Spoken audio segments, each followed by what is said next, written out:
Simple lang, naka-t-shirt lang si Tatay Digo. Very simple guy. Ako nakabarong pastor ako Nag-pray talaga. Nakakabay ako, tinanggal ang presidential guard kamay ko. Tinitigan ko lang si Digong, tinitigan yung mga gwardiya. Bawal yun, pero hindi. Nakakabay, pray kami. Ito maganda, na magmamano ko, kasi presidente. Alam mo, pinigilan niya yung kamay ko, siya nagmano. Nakatuwa, no? Hello ma'am, bakit po kayo pumirma sa Tay Kami Naman signature campaign po? Kasi ramdam ko yung pagka-president ni Tatay Digo. Sir, pabor kayo sa war on drugs ni PRRD? Yes, dahil po isa po ang kapatid ko po, isa po dati engaged sa drugs pero napabago po niya. Kaya wala po kang issue sa war on drugs. So pabor na pabor at gusto kong ibalik ulit pag Duterte ulit ang presidente. Handa na kami, buong tapang tatayo. Handa na kami, sama-sama tayo. Isang puso para sa bukas. Ngayon na, eto na. Handa na kami.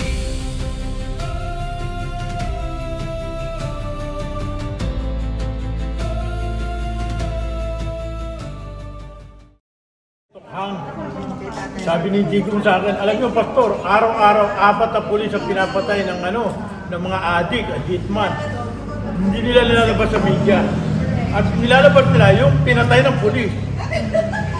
Unfair Oo, pero kami nanalangin, kasama si Digong, kinausap yung asawa, nakapunta ka na ng Davao, hindi po ako. Sige, punta kayo. So sinagot nila yun. Presidential assistant pa lang si Bongo. Sinundo kami sa Villamor Airbase, sinundo kami sa Clubhouse, dinala kami dun.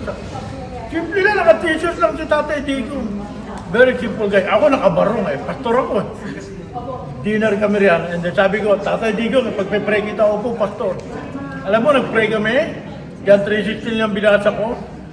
I-follow the sinner's prayer, tapos nag-pray talaga. Nakakabay ako, tinanggal ang presidential guard kamay ko, tinitigan ko lang si Digong, tinitigan yung mga gwardiya. Bawal yun, pero hindi. Nakakabay, pray kami. Ito maganda, na magmamano ko, kasi presidente. Alam mo, pinigilan niya yung kamay ko, siya nagmano. Nakatuwa, no? Sabi ko, ito ang pangulo ko. Talaga naman siya naman, binoto ko naman. Okay, sige, manalangin tayo. Panalangin natin yung grupo nyo. Sige Wala po. naman nananakot dito, ano? Wala naman Wala po. pa, sige, mabuti. Wala kami pastor na gano'n. Ama namin nasa langit ngayong pong gabi, hindi po aksidente na kami ay nakadaan sa lugar na ito kung saan isang pribadong gusali ginagamit ng iyong kasangkapan upang protektahan ang aming bansa, lalo higit ang aming dating Pangulo ng bansang Pilipinas. Sa kabila ng maltrato ang kanyang pinagdadaanan, sa kabila ng unfair justice, ay aming pinagkakatiwala sa iyo, Panginoon, na darating ang panahon, maaaring ngayon o maaaring bukas, sinabi mo, God before us, who can be against us? At sinabi mo, call unto me and I will answer thee, show thee great and mighty things thou knowest not. Kung kaya't pinagkakatiwala po namin sa inyo ang aming Tatay Digo, na siya makararanas ng tapat, tunay at genuine na kalayaan. Kaya salamat sa kanyang independent abogado na si Nicholas Kaufman. Pagpalain mo ang mga abogadong Pilipino na naroon ngayon upang ipagtanggol ang aming dating Pangulo.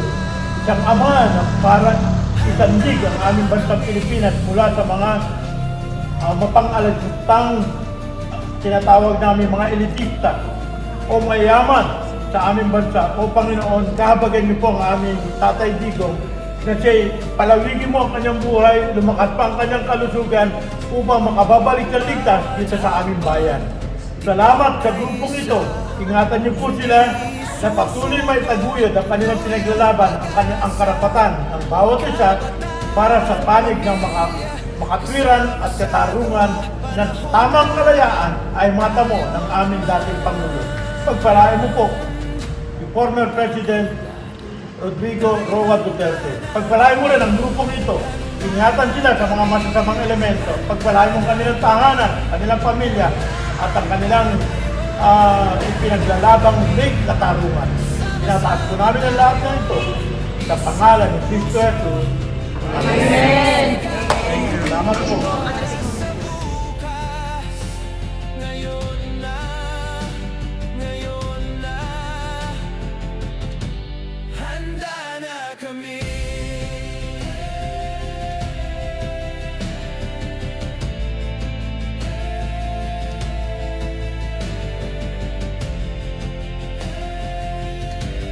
Handa na kami.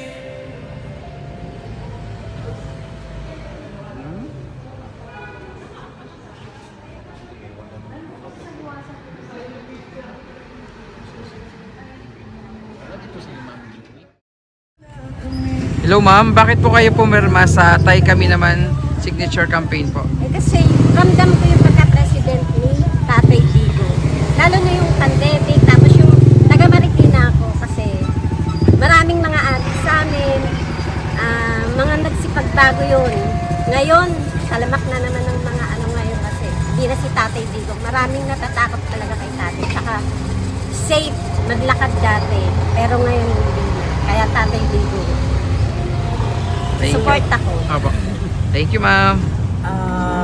Pumirma ako dahil talaga Duterte diehard talaga kami. So nakita ko yung ganda ng Philippines dati. Although nagkakaroon po dati talaga ng pandemic kaya hindi nila nakikita yung feasible na project like infrastructure, pero na-survive at saka na-survive niya ang pandemic at higit sa lahat nagkakaroon din tayo ng peace of mind. So nakakagala sa gabi, nababawasan yung mga adik kaya solid Duterte. Sir, pabor kayo sa War on Drugs ni PRRD? Yes, dahil po isa po ang kapatid ko po isa po dating engaged sa drugs pero napabago po niya. Kaya wala po kang issue sa war on drugs. So pabor na pabor at gusto kong ibalik ulit pag Duterte ulit ang presidente.